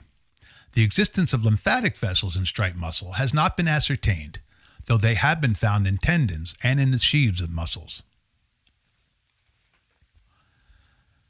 Ossification of muscular tissue as a result of repeated strain or injury is not infrequent. It is oftenest found about the tendon of the adductor longus and vastus medialis in horsemen, or in the pectoralis major and deltoideus of soldiers. It may take the form of exostoses firmly fixed to the bone, for example, quote, rider's bone, end quote, on the femur, or of layers or spicules of bone lying in the muscles or their fascia and tendons. Bucy states that these bony deposits are preceded by a hemorrhagic myositis due to injury, the effused blood organizing and being finally converted into bone. In the rarer disease, progressive myositis ossificans, there is an unexplained tendency for practically any of the voluntary muscles to become converted into solid and brittle bony masses, which are completely rigid. End of section 26. Section 27 of Gray's Anatomy, Part 2. Tendons, Aponeuroses, and Fasciae. Tendons are white, glistening, fibrous cords, varying in length and thickness, sometimes round, sometimes flattened, and devoid of elasticity. They consist almost entirely of white fibrous tissue, the fibrils of which have an undulating course parallel with each other, and are firmly united together. When boiled in water, tendon is almost completely converted into gelatin, the white fibres being composed of the albuminoid collagen, which is often regarded as the anhydride of gelatin. They are very sparingly supplied with blood vessels, the smaller tendons presenting in their interior no trace of them. Nerves supplying tendons have special modifications of their terminal fibres, named organs of Golgi. Aponeuroses are flattened or ribbon-shaped tendons of a pearly white colour, iridescent, glistening, and similar in structure to the tendons. They are only sparingly supplied with blood vessels. The tendons and aponeuroses are connected, on the one hand with the muscles, and on the other hand with the movable structures, such as the bones, cartilages, ligaments, and fibrous membranes, for instance, the sclera. Where the muscular fibres are in a direct line with those of the tendon or aponeurosis, the two are directly continuous. But where the muscular fibres join the tendon or aponeurosis at an oblique angle, they end, according to Kolliker, in rounded extremities which are received into the corresponding depressions on the surface of the latter, the connective tissue between the muscular fibres being continuous with that of the tendon. The latter mode of attachment occurs in all the peniform and bipeniform muscles, and in those muscles the tendons of which commence in a membranous form, as the gastrocnemius and soleus. The fasciae are fibroareolar or aponeurotic laminae, of variable thickness and strength, found in all regions of the body, investing the softer and more delicate organs. During the process of development, many of the cells of the mesoderm are differentiated into bones, muscles, vessels, etc. The cells of the mesoderm which are not so utilized form an investment for these structures and are differentiated into the true skin and the fasciae of the body. They have been subdivided from the situations in which they occur into superficial and deep. The superficial fascia is found immediately beneath the integument over almost the entire surface of the body. It connects the skin with the deep fascia and consists of fibroareolar tissue, containing in its meshes pellicles of fat in varying quantity. Fibroareolar tissue is composed of white fibres and yellow elastic fibres intercrossing in all directions, and united together by a homogeneous cement or ground substance, the matrix. The cells of areolar tissue are of four principal kinds. 1. Flattened lamellar cells, which may be either branched or unbranched. The branched lamellar cells are composed of clear cytoplasm and contain oval nuclei. The processes of these cells may unite so as to form an open network, as in the cornea. The unbranched cells are joined edge to edge like the cells of an epithelium. The tendon cells, presently to be described, are examples of this variety. 2. Plasmatocytes, large irregular cells characterized by the presence of granules or vacuoles in their protoplasm and containing oval nuclei. 3. Granule cells, Mastzellen, which are ovoid or spheroidal in shape. They are formed of a soft protoplasm containing granules which are basophil in character. 4. Plasma cells of Waldeyer, usually spheroidal and distinguished by containing a vacuolated protoplasm. The vacuoles are filled with fluid, and the protoplasm between the spaces is clear, with occasionally a few scattered basophil granules. In addition to these four typical forms of connective tissue corpuscles, areolar tissue may be seen to possess wandering cells, i.e. leukocytes which have emigrated from the neighbouring vessels. In some instances, as in the choroid coat of the eye, cells filled with granules of pigment cells are found. The cells lie in spaces in the ground substance between the bundles of fibres, and these spaces may be brought into view by treating the tissue with nitrate of silver and exposing it to the light. This will colour the ground substance and leave cell spaces unstained. Fat is entirely absent in the subcutaneous tissue of the eyelids, of the penis and scrotum, and of the labia minora. It varies in thickness in different parts of the body. In the groin it is so thick that it may be subdivided into several laminae. Beneath the fatty layer there is generally another layer of superficial fascia, comparatively devoid of adipose tissue, in which the trunks of the subcutaneous vessels and nerves are found, as the superficial epigastric vessels in the abdominal region, the superficial veins in the forearm, the saphenous veins in the leg and thigh, and the superficial lymph glands. Certain cutaneous muscles are also situated in the superficial fascia, as the platysma in the neck and the orbicularis oculi around the eyelids. This fascia is most distinct at the lower part of the abdomen, perineum, and extremities. It is very thin in those regions where muscular fibres are inserted into the integument, as on the side of the neck, the face, and around the margin of the anus. It is very dense in the scalp, in the palms of the hands and soles of the feet, forming a fibro-fatty layer which binds the integument firmly to the underlying structures. The superficial fascia connects the skin to the subjacent parts, facilitates the movement of the skin, serves as a soft nidus for the passage of vessels and nerves to the integument, and retains the warmth of the body, since the fat contained in its areolae is a bad conductor of heat. The deep fascia is a dense, inelastic, fibrous membrane, forming sheaths for the muscles, and in some cases affording them broad surfaces for attachment. It consists of shining tendinous fibres, placed parallel with one another, and connected together by other fibres disposed in a rectilinear manner.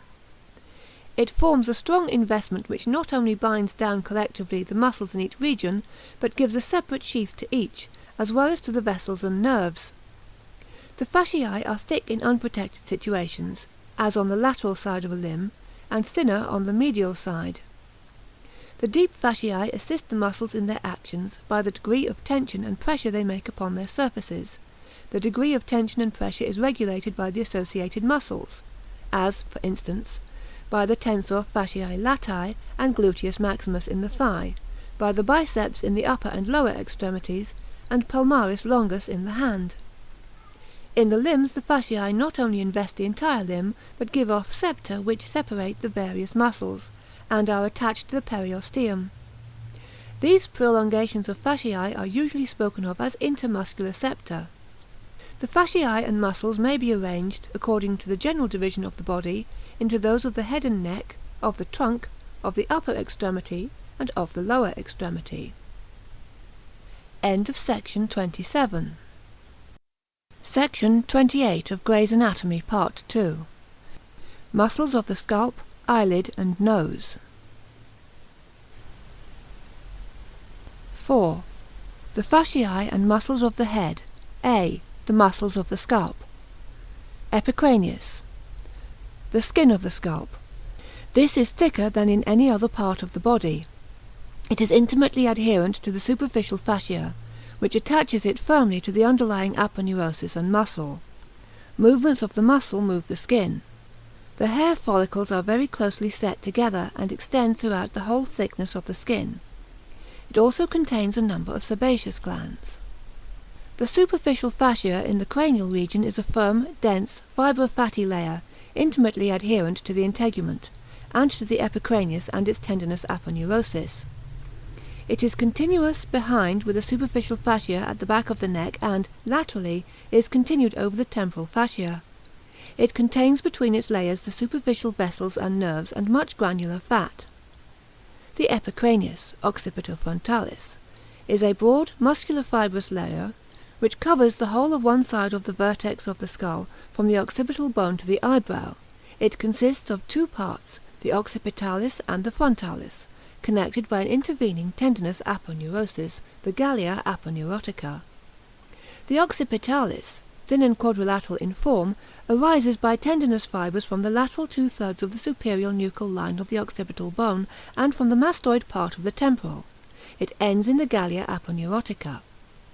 The frontalis is thin, of a quadrilateral form and intimately adherent to the superficial fascia. It is broader than the occipitalis and its fibres are longer and paler in colour. It has no bony attachments. Its medial fibres are continuous with those of the procerus.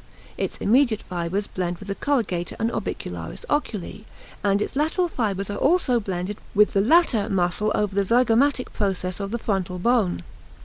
From these attachments the fibres are directed upward and join the gallia aponeurotica below the coronal suture. The medial margins of the frontalis are joined together for some distance above the root of the nose, but between the occipitalis there is a considerable, though variable, interval, occupied by the gallia aponeurotica. The gallia aponeurotica, epicranial aponeurosis, covers the upper part of the cranium. Behind it is attached, in the interval between its union with the occipitalis, to the external occipital protuberance and highest nuchal lines of the occipital bone. In front, it forms a short and narrow prolongation between its union with the frontalis. On either side it gives origin to the auricularis anterior and superior. In this situation it loses its aponeurotic character, and is continued over the temporal fascia to the zygomatic arch as a layer of laminated areolar tissue. It is closely connected to the integument by the firm, dense, fibrofatty layer which forms the superficial fascia of the scalp. It is attached to the pericranium by loose cellular tissue, which allows the aponeurosis, carrying with it the integument, to move through a considerable distance. Variations. Both frontalis and occipitalis vary considerably in size and in extent of attachment. Either may be absent. Fusion of the frontalis to skin has been noted. Nerves. The frontalis is supplied by the temporal branches of the facial nerve, and the occipitalis by the posterior auricular branch of the same nerve. Actions. The frontalis raise the eyebrows and the skin over the root of the nose, and at the same time draw the scalp forward, throwing the integument of the forehead into transverse wrinkles. The occipitalis draw the scalp backward. By bringing alternately into action the frontalis and occipitalis, the entire scalp may be moved forward and backward. In the ordinary action of the muscles, the eyebrows are elevated, and at the same time the aponeurosis is fixed by the occipitalis, thus giving the face the expression of surprise. If the action be exaggerated, the eyebrows are still further raised, and the skin of the forehead thrown into transverse wrinkles, as in the expression of fright or horror. A thin, muscular slip, the transversus nuchae, is present in a considerable proportion, 25%, of cases.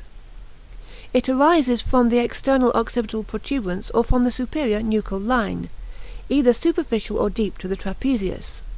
It is frequently inserted with the auricularis posterior, but may join the posterior edge of the sternocleidomastoideus.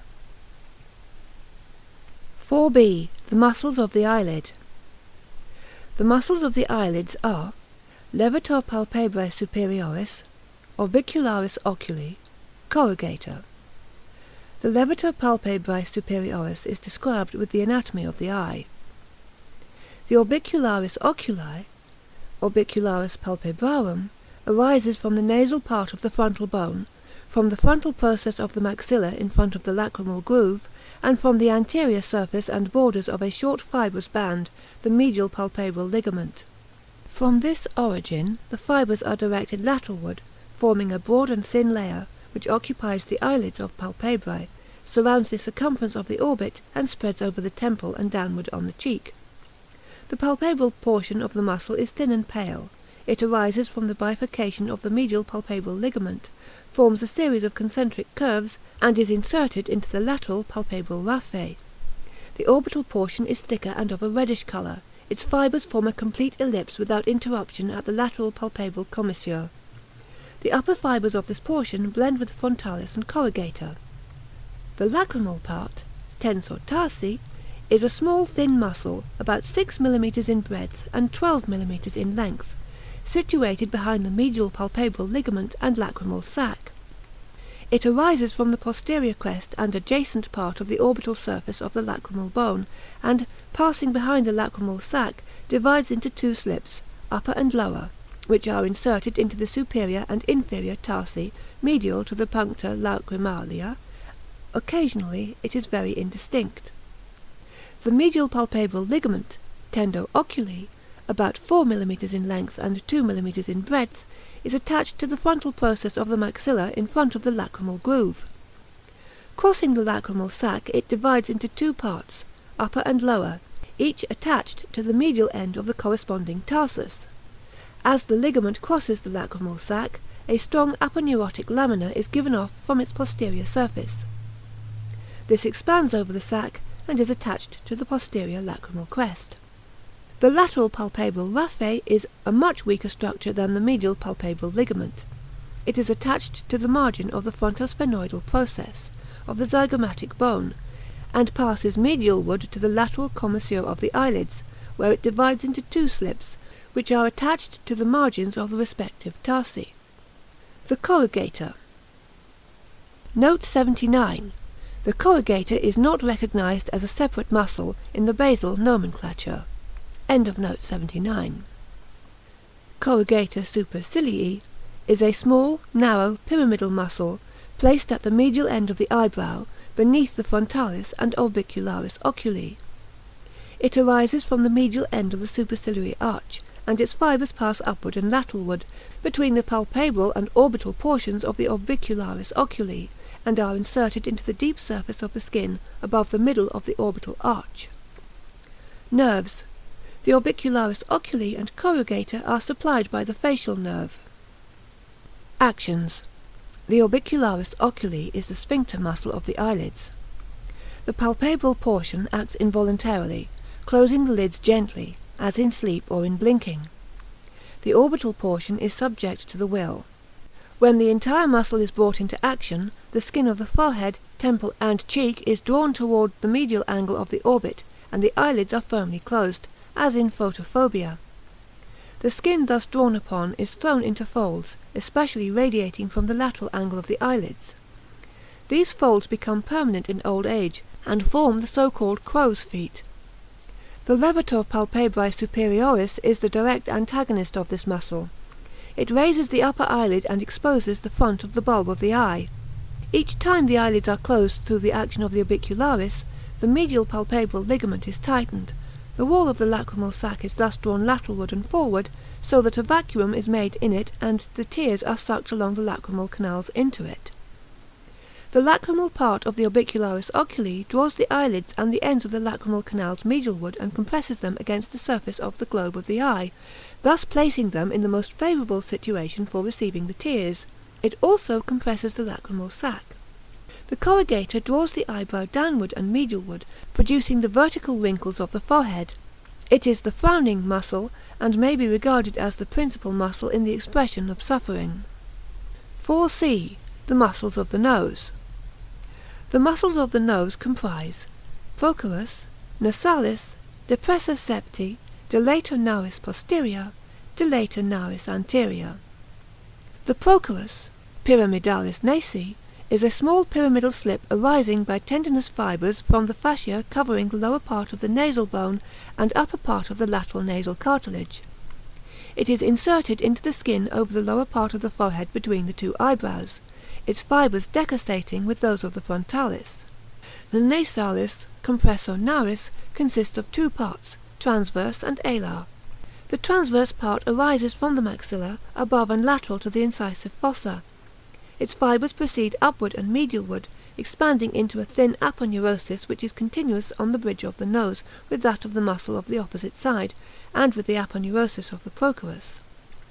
The alar part is attached by one end to the greater alar cartilage, and by the other to the integument at the point of the nose.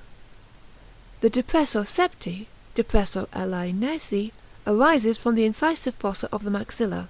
Its fibres ascend to be inserted into the septum and back part of the alar of the nose.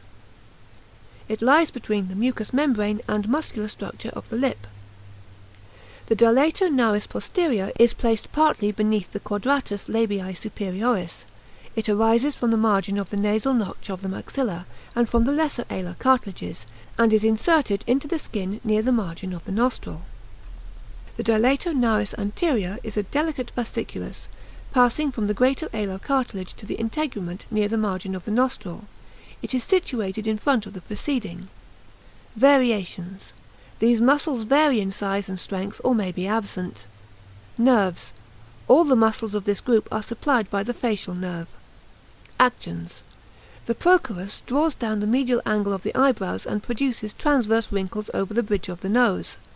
The two dilatores enlarge the aperture of the nares. Their action in ordinary breathing is to resist the tendency of the nostrils to close from atmospheric pressure, but in difficult breathing, as well as in some emotions, such as anger, they contract strongly. The depressor septi is a direct antagonist of the other muscles of the nose, drawing the alar of the nose downward, and thereby constricting the aperture of the nares. The nasalis depresses the cartilaginous part of the nose and draws the alar toward the septum. End of section 28. Section 29 of Gray's Anatomy, Part 2. Muscles of the mouth.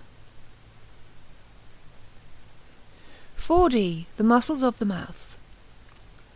The muscles of the mouth are quadratus labii superioris, quadratus labii inferioris, caninus, triangularis, zygomaticus, buccinator, mentalis, orbicularis oris, risorius. The quadratus labii superioris is a broad sheet, the origin of which extends from the side of the nose to the zygomatic bone. Its medial fibres form the angular head, which arises by a pointed extremity from the upper part of the frontal process of the maxilla, and passing obliquely downward and lateralward divides into two slips. One of these is inserted into the greater alar cartilage and skin of the nose. The other is prolonged into the lateral part of the upper lip, blending with the infraorbital head and with the orbicularis oris. The intermediate portion or infraorbital head arises from the lower margin of the orbit immediately above the infraorbital foramen, some of its fibres being attached to the maxilla, others to the zygomatic bone. Its fibres converge, to be inserted into the muscular substance of the upper lip between the angular head and the caninus. The lateral fibres, forming the zygomatic head, arise from the malar surface of the zygomatic bone immediately behind the zygomatico-maxillary suture and pass downward and medialward to the upper lip. The caninus, levator anguli oris, arises from the canine fossa, immediately below the infraorbital foramen. Its fibres are inserted into the angle of the mouth, intermingling with those of the zygomaticus, triangularis, and orbicularis oris. The zygomaticus major, arises from the zygomatic bone, in front of the zygomatico-temporal suture, and descending obliquely with a medial inclination, is inserted into the angle of the mouth, where it blends with the fibres of the caninus, orbicularis oris, and triangularis. Nerves. This group of muscles is supplied by the facial nerve. Actions. The quadratus labii superioris is the proper elevator of the upper lip, carrying it at the same time a little forward. Its angular head acts as a dilator of the nares. The infraorbital and zygomatic heads assist in forming the nasolabial furrow, which passes from the side of the nose to the upper lip and gives to the face an expression of sadness. When the whole muscle is in action, it gives to the countenance an expression of contempt and disdain. The quadratus labii superioris raises the angle of the mouth and assists the caninus in producing the nasolabial furrow. The zygomaticus draws the angle of the mouth backward and upward, as in laughing. The mentalis, levator menti, is a small conical fasciculus, situated at the side of the frenulum of the lower lip. It arises from the incisive fossa of the mandible, and descends to be inserted into the integument of the chin. The quadratus labii inferioris, depressor labii inferioris, quadratus menti, is a small quadrilateral muscle. It arises from the oblique line of the mandible, between the symphysis and the mental foramen.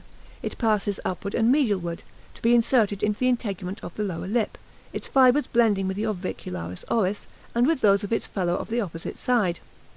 At its origin it is continuous with the fibres of the platysma.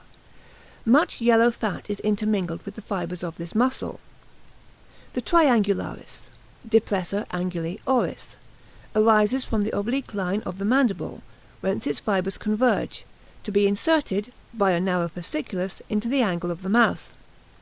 At its origin it is continuous with the platysma, and at its insertion with the orbicularis oris and risorius, Some of its fibres are directly continuous with those of the caninus, and others are occasionally found crossing from the muscle of one side to that of the other. These latter fibres constitute the transversus menti. Nerves. This group of muscles is supplied by the facial nerve. Actions. The mentalis raises and protrudes the lower lip, and at the same time wrinkles the skin of the chin, expressing doubt or disdain. The quadratus labii inferioris draws the lower lip directly downward and a little lateralward, as in the expression of irony. The triangularis depresses the angle of the mouth. Being the antagonist of the caninus and the zygomaticus, acting with the caninus, it will draw the angle of the mouth medialward. The platysma, which retracts and depresses the angle of the mouth, belongs with this group. The buccinator is a thin quadrilateral muscle, occupying the interval between the maxilla and the mandible at the side of the face.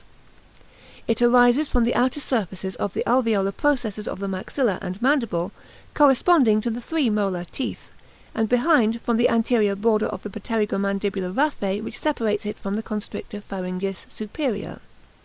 The fibres converge toward the angle of the mouth, where the central fibres intersect each other, those from below being continuous with the upper segment of the orbicularis oris, and those from above with the lower segment. The upper and lower fibres are continued forward into the corresponding lip without decussation. Relations. The buccinator is covered by the buccopharyngeal fascia, and is in relation by its superficial surface, behind, with a large mass of fat, which separates it from the ramus of the mandible, the masseter, and a small portion of the temporalis. This fat has been named the suctorial pad, because it is supposed to assist in the act of sucking. The parotid duct pierces the buccinator opposite the second molar tooth of the maxilla. The deep surface is in relation with the buccal glands and mucous membrane of the mouth. The pterygomandibular raphe, pterygomandibular ligament, is a tendinous band of the buccopharyngeal fascia, attached by one extremity to the hamulus of the medial pterygoid plate, and by the other to the posterior end of the mylohyoid line of the mandible. Its medial surface is covered by the mucous membrane of the mouth. Its lateral surface is separated from the ramus of the mandible by a quantity of adipose tissue. Its posterior border gives an attachment to the constrictor pharyngis superior, its anterior border to part of the buccinator. The orbicularis oris is not a simple sphincter muscle like the orbicularis oculi. It consists of numerous strata of muscular fibres surrounding the orifice of the mouth but having different direction. It consists partly of fibres derived from the other facial muscles which are inserted into the lips, and partly of fibres proper to the lips. Of the former, a considerable number are derived from the buccinator and form the deeper stratum of the orbicularis. Some of the buccinator fibres, namely those near the middle of the muscle, decussate at the angle of the mouth, those arising from the maxilla passing to the lower lip, and those from the mandible to the upper lip. The uppermost and lowermost fibres of the buccinator pass across the lips from side to side without decussation. Superficial to this stratum is a second, formed on either side by the caninus and triangularis, which cross each other at the angle of the mouth, those from the caninus passing to the lower lip, and those from the triangularis to the upper lip, along which they run, to be inserted into the skin near the median line. In addition to these, there are fibres from the quadratus labii superioris, the zygomaticus, and the quadratus labii inferioris. These intermingle with the transverse fibres above described, and have principally an oblique direction. The proper fibres of the lips are oblique, and pass from the under surface of the skin to the mucous membrane through the thickness of the lip. Finally, there are fibres by which the muscle is connected with the maxillae and the septum of the nose above, and with the mandible below. In the upper lip these consist of 2 bands, lateral and medial, on either side of the middle line. The lateral band, musculus incisivus labii superioris, arises from the alveolar border of the maxilla, opposite the lateral incisor tooth, and arching lateralward it is continuous with the other muscles at the angle of the mouth. The medial band, musculus nasolabialis, connects the upper lip to the back of the septum of the nose. The interval between the 2 medial bands corresponds with a depression, called the philtrum, seen on the lip beneath the septum of the nose. The additional fibres for the lower lip constitute a slip, musculus incisivus labii inferioris, on either side of the middle line. This arises from the mandible, lateral to the mentalis, and intermingles with the other muscles at the angle of the mouth. The risorius arises in the fascia over the masseter and, passing horizontally forward, superficial to the platysma, is inserted into the skin at the angle of the mouth. It is a narrow bundle of fibres, broadest at its origin, but varies much in its size and its form. Variations. The zygomatic head of the quadratus labii superioris and risorius are frequently absent, and more rarely the zygomaticus. The zygomaticus and risorius may be doubled, or the latter greatly enlarged or blended with the platysma. Nerves. The muscles in this group are all supplied by the facial nerve. Actions. The orbicularis oris in its ordinary action affects the direct closure of the lips by its deep fibres. Assisted by the oblique ones, it closely applies the lips to the alveolar arch. The superficial part, consisting principally of the decussating fibres, brings the lips together and also protrudes them forward. The buccinators compress the cheeks, so that, during the process of mastication, the food is kept under the immediate pressure of the teeth.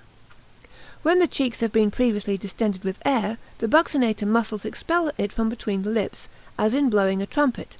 Hence the name, buccina, a trumpet. The risorius retracts the angle of the mouth and produces an unpleasant grinning expression. For more extensive consideration of the facial muscles, see Charles Darwin, Expression of the Emotions in Man and Animals.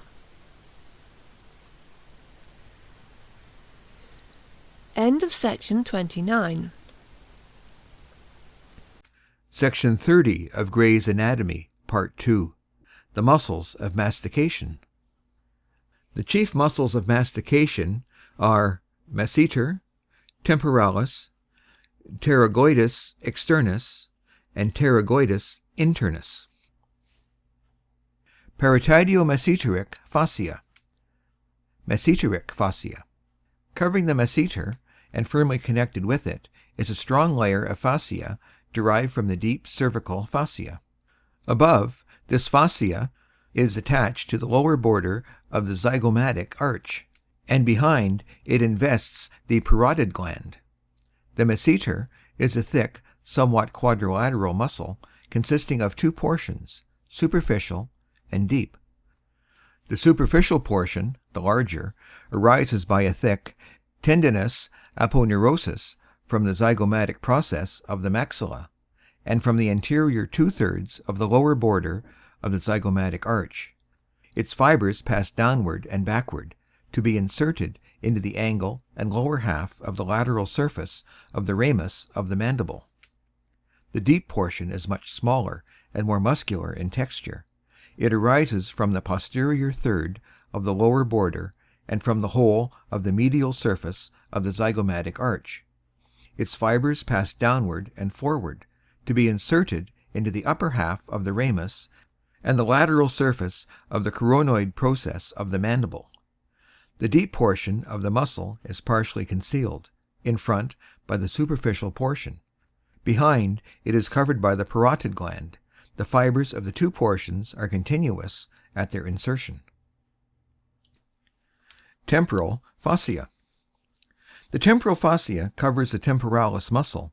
It is a strong, fibrous investment, covered laterally by the auricularis anterior and superior by the galea aponeurotica and by part of the orbicularis oculi.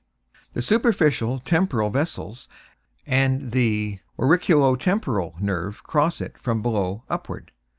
Above, it is a single layer attached to the entire extent of the superior temporal line, but below, where it is fixed to the zygomatic arch, it consists of two layers, one of which is inserted into the lateral and the other into the medial border of the arch. A small quantity of fat, the orbital branch of the superficial temporal artery, and a filament from the zygomatic branch of the maxillary nerve, are contained between these two layers. It affords attachment by the deep surface to the superficial fibers of the temporalis. The temporalis, temporal muscle, is a broad radiating muscle situated at the side of the head. It arises from the whole of the temporal fossa, except that portion of it which is formed by the zygomatic bone, and from the deep surface of the temporal fascia. Its fibers converge as they descend and end in a tendon, which passes deep into the zygomatic arch and is inserted into the medial surface, apex, and anterior border of the coronoid process, and the anterior border of the ramus of the mandible nearly as far forward as the last molar tooth.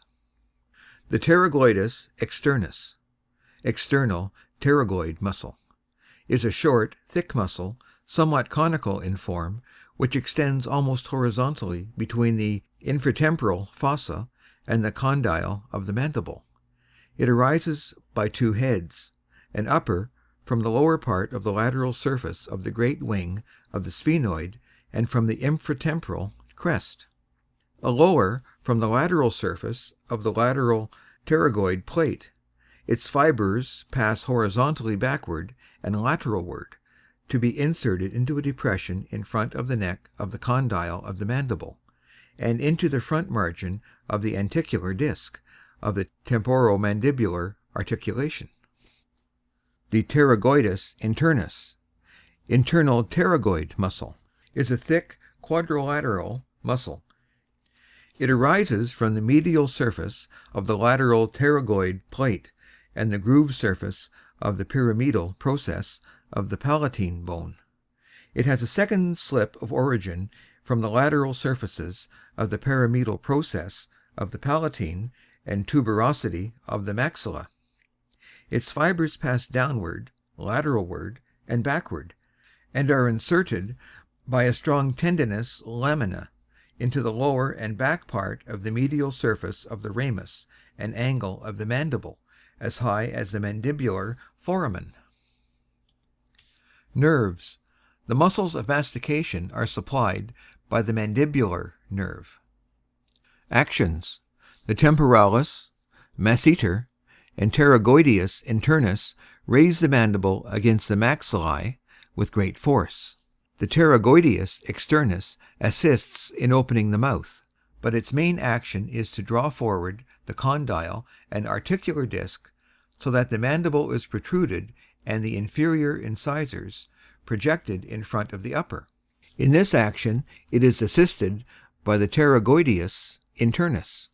The mandible is retracted by the posterior fibers of the temporalis.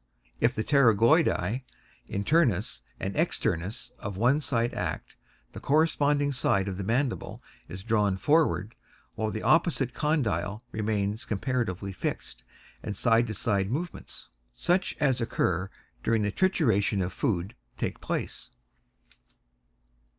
End of section 30.